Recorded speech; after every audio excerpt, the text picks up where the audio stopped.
الله من الشيطان الرجيم. بسم الله الرحمن الرحيم. وترى الشمس إذا طلعت تزاور عن كهفهم ذات اليمين وإذا غربت تقرضهم ذات الشمال وهم في فجوة منه ذلك من آيات الله من يهد الله فهو المهتد ومن يضلل فلن تجد له وليا مرشدا. وتحسبهم أيقاظا وهم رقود ونقلبهم ذات اليمين وذات الشمال وكلبهم باسط ذراعيه بالوصيد لو اطلعت عليهم لوليت منهم فرارا ولملئت منهم رعبا. اور وہ غار ایسا تھا کہ تم سورج کو نکلتے وقت دیکھتے تو وہ ان کے غار سے دائیں طرف ہٹ کر نکل جاتا اور جب غروب ہوتا تو ان سے بائیں طرف کترا کر چلا جاتا اور وہ اس غار کے ایک کشادہ حصے میں سوئے ہوئے تھے.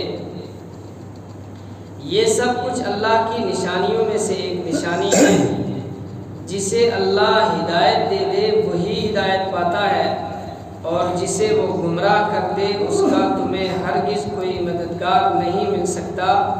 جو اسے راستے پر لائے. تم انہیں دیکھ کر یہ سمجھتے کہ وہ جاگ رہے ہیں حالانکہ وہ سوئے ہوئے تھے اور ہم کو دائیں اور بائیں کروٹ دلواتے رہتے تھے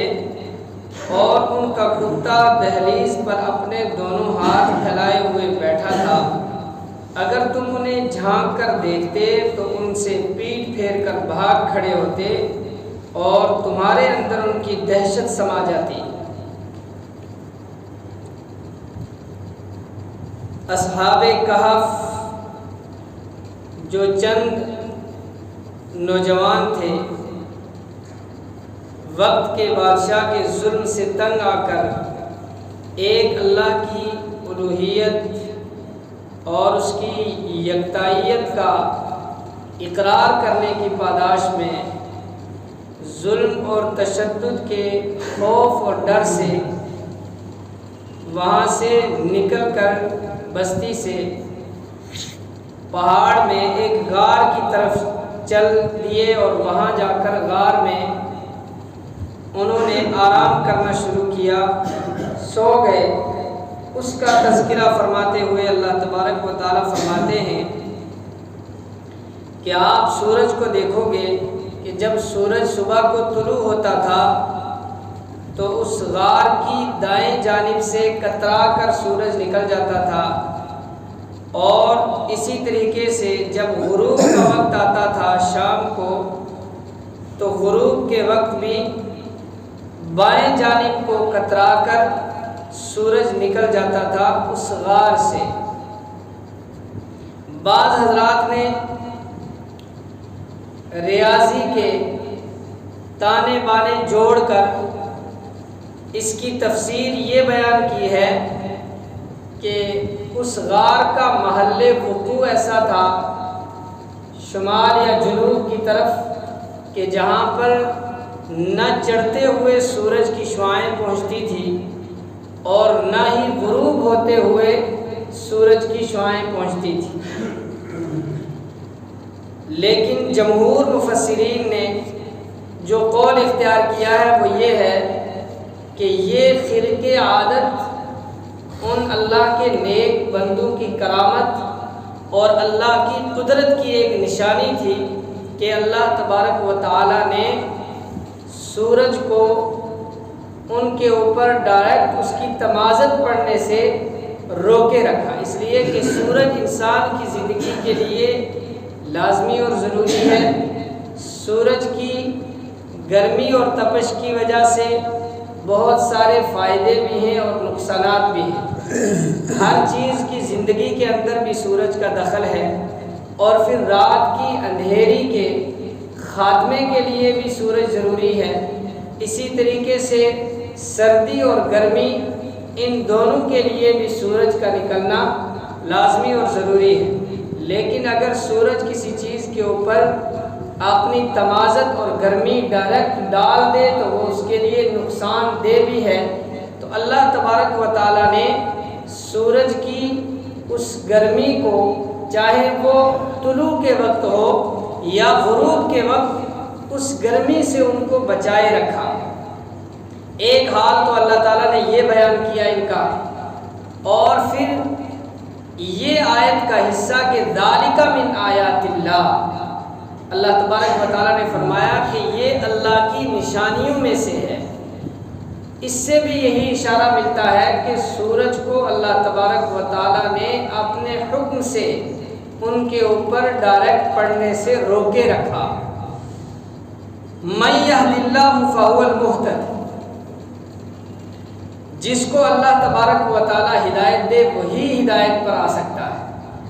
اس سے بظاہر اس طرف بھی اشارہ ہے کہ اللہ تعالیٰ نے ان کی رہنمائی کر کے ان کو اس غار تک پہنچایا کہ جہاں پر وہ ایک لمبے وقت تک محفوظ طریقے سے سوئے رہے۔ تو اللہ نے ان کی رہنمائی فرمائی، یہ ان کے ساتھ بھی ہے، اور حقیقت میں جو ہمیشہ کے لیے ہدایت کا راستہ ہے، وہ راستہ بھی اللہ تبارک و تعالیٰ جس کو عطا فرمائے وہی راہ راست پر رہ سکتا ہے۔ وَمَن يُضْلِلْ، اور جس کو اللہ گمراہ کر دے، اس کی ہٹ درمی، عناد اور سرکشی کی بنیاد پر، فَلَن تَجِدَ لَهُ وَلِيًّا مُرْشِدًا، تو آپ اس کے لیے کوئی ایسا کارساز نہیں پاؤ گے کہ جو اس کو راہ راست پر لے آئے۔ دوسرا حال ان کا یہ بیان کیا کہ وَتَحْسَبُهُمْ أَيْقَاظًا وَهُمْ رُقُودٌ، کہ اگر آپ ان کو دیکھ لیتے تو آپ محسوس کرتے کہ یہ لوگ جاگ رہے ہیں، حالانکہ وہ سوئے ہوئے تھے۔ یعنی اس غار کے اندر اگر آپ کبھی جھانک کر ان کو دیکھ لیتے تو آپ لوگوں کو ایسا محسوس ہوتا کہ جیسے یہ لوگ جاگ رہے ہیں، کہ سونے کی وجہ سے جیسے انسان کے جسم میں ڈھیلا پن ہوتا ہے، وہ ڈھیلا پن ان کے جسموں میں نہیں تھا۔ اسی طریقے سے سوتے ہوئے عام طور پر اکثر لوگوں کی آنکھیں بند ہوتی ہیں، الا ماشاء اللہ کچھ لوگ ایسے ہوتے ہیں کہ جو سوئے ہیں لیکن آنکھیں کھلی ہوتی ہیں۔ تو اللہ تبارک و تعالیٰ نے ان کو جو نیند طاری کی، اس نیند میں ان کی آنکھیں سب کی کھلی تھی، یہ سب کی آنکھیں جو ہے بالکل ایسے کھلی تھی جیسے ایک آدمی جاگ رہا ہوتا ہے۔ اور یہاں تک کہ جو کتا ان کے ساتھ ہو لیا تھا، وہ کتا بھی اس غار کی دہلیز کے اوپر اپنے سامنے کے دونوں پاؤں، جن کے لیے ہاتھ کا لفظ استعمال ہوا،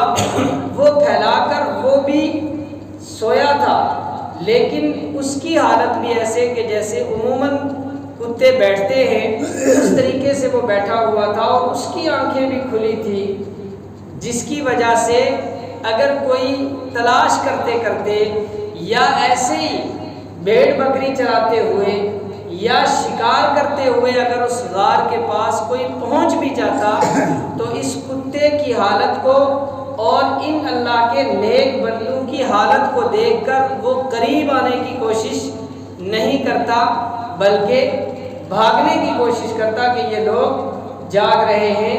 کہیں حملہ نہ کر دیں۔ اور اللہ تبارک و تعالیٰ نے اس کیفیت کی وجہ سے ان کی حفاظت فرمائی کہ جو ان کا ساز و سامان پاس میں رکھا ہوا تھا وہ بھی وہاں محفوظ رہا، اور ان تک کسی نے پہنچنے کی کوئی ہمت اور کوشش نہیں کی۔ اس کے بعد اللہ تبارک و تعالیٰ نے ایک اور حالت بیان کی کہ 309 سال تک سونا یہ کوئی آسان کام نہیں ہے۔ ایک ہفتے تک اگر ایک حالت پر آدمی پڑا رہتا ہے تو اس کے جسم کے اندر نشانات پڑ جاتے ہیں۔ اللہ تعالیٰ نے فرمایا وَنُقَلِّبُهُمْ، کہ ہم ان کو الٹتے پلٹتے رہیں، ذات الیمین و ذات الشمال، دائیں اور بائیں جانب، یعنی کبھی دائیں کروٹ پر ہم سلا دیتے تھے اور کبھی ان کو بائیں کروٹ پر کر دیتے تھے۔ یہ بھی اللہ کی قدرت سے ہو رہا تھا تاکہ ان کے جسموں کے اندر نشانات نہ پڑیں اور ایک ہی کروٹ کے اوپر سونے کی وجہ سے مٹی ان کے جسموں کو کھا نہ جائے۔ اس لیے اللہ تعالیٰ فرماتے ہیں کہ یہ ہماری قدرت کی نشانیوں میں سے ایک نشانی ہے کہ ہم نے ان کو سوتے ہوئے ان کی کروٹیں بھی ہم بدلتے رہے۔ وَقَلْبُهُمْ بَاسِطٌ ذِرَاعَيْهِ بِالْوَسِيطِ، اور ان کا کتا اپنے بازو پھیلائے ہوئے دہلیز کے اوپر بیٹھا ہوا تھا۔ اس کے بعد فرمایا، تیسرا حال بیان کرتے ہوئے فرمایا، لَوِ اطَّلَعْتَ عَلَيْهِمْ، اگر آپ ان کے اوپر مطلع ہو جاتے، اگر آپ ان تک پہنچ جاتے اور آپ کو اطلاع ہو جاتی کہ یہاں کچھ لوگ ہیں، تو لَوَلَّيْتَ مِنْهُمْ، تو آپ پیٹ پھیر کر بھاگ جاتے، فرارا بھاگ جاتے، وَلَمُلِئْتَ مِنْهُ رُعْبًا، اور اس کی ایک دہشت اور خوف تمہارے اوپر طاری ہو جاتا۔ یعنی ایک تو یہ ہے کہ ان کی آنکھیں کھلی، دوسرے نمبر پر کتا ساتھ میں بیٹھا ہوا ہے، اس کی وجہ سے ایک خوف طاری ہو جاتا، اور دوسرے اللہ تبارک و تعالیٰ نے اس جگہ کے اندر اور ان اشخاص کے اندر ایک ایسا رعب طاری کر دیا تھا، اس جگہ کی ایک ایسی دہشت تھی کہ وہاں اگر کوئی پہنچ بھی جاتا تو وہاں ٹک نہیں سکتا تھا، وہ بھاگ جاتا۔ اللہ تبارک و تعالیٰ نے ان کے کچھ احوال کو بیان فرمایا۔ اللہ تعالیٰ سمجھنے کی توفیق عطا فرمائے۔